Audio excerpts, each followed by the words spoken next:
There's been a lot of debate at the Capitol on bills relating to voter integrity. Some lawmakers are pushing for measures such as requiring voters to show a photo ID before being allowed to cast a ballot. Another bill would criminalize anyone who delivers a ballot for someone unable to drive to the polls.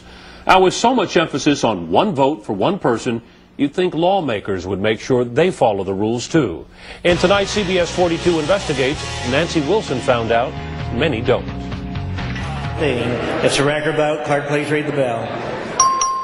This is State Representative Debbie Riddle. She authored the bill that would require voters to show a photo ID. Clerk, ring the bell. It's a record vote. It's all about integrity. Record vote. But the integrity of one person, one vote doesn't apply at the legislature. We found many lawmakers vote more than once. Take a look. Riddle votes, turns around, votes again for State Rep Kemple. Rewind. And watch the men on the screen. Elkins goes to vote for Merritt, but Hancock is faster. Elkins heads back to his desk, but before he can vote, Joe Crabb turns around and beats him to it. There is so much going on during the vote on the HPV vaccine mandate, you really have to pay attention. Start with State Rep Hamilton at his desk, who leans over to vote a second time for his desk mate Dan Branch, then reaches back to vote for Charlie Howard and casts a fourth vote for Wayne Smith. He's not the only one scrambling to vote. Rewind the video and take a look at the top of the screen. State Reps West and Phillips both lean over to vote for themselves and their desk mates. Phillips votes a third time for Christian. On the left, Donna Howard votes for State Rep Vo. State Representative Dunham didn't have to leave his chair to cast 4 votes. One for himself, then for Coleman, Martinez Fisher, and then Vesey. Sometimes the voting is across party lines. Hartnett, a Republican, reaches back to vote for Democrat Oliveira.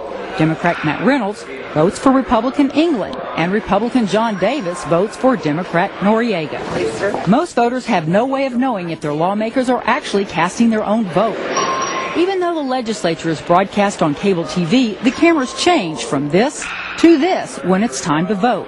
But if you're sitting on the third floor gallery, I certainly noticed that there appear to be far more votes on the tick board than there were people in the room. Arnie and Laurel Weiss were baffled when they came to see the legislature in action.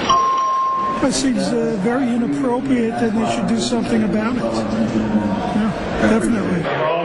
State Rep Debbie Reynolds says voting for other members is done out of necessity. We have a lot of votes. We have a lot of amendments. And there's times when we don't break for lunch and we don't break for dinner. We don't have bathroom breaks.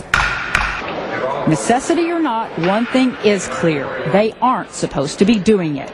According to the official House rules, written, voted, and approved by lawmakers at the beginning of the session, any member found guilty by the House of knowingly voting for another member on the voting machine shall be subject to discipline deemed appropriate by the House. Clerk, ring the bell. It's a record.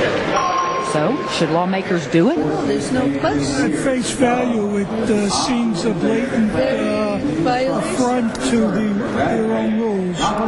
It is against their own rules, but the issue is with enforcement. Now, it's the Speaker's job to make sure the rules are followed. He declined to talk to us on camera, but his spokesperson sent us a statement that basically says they leave it up to the House members.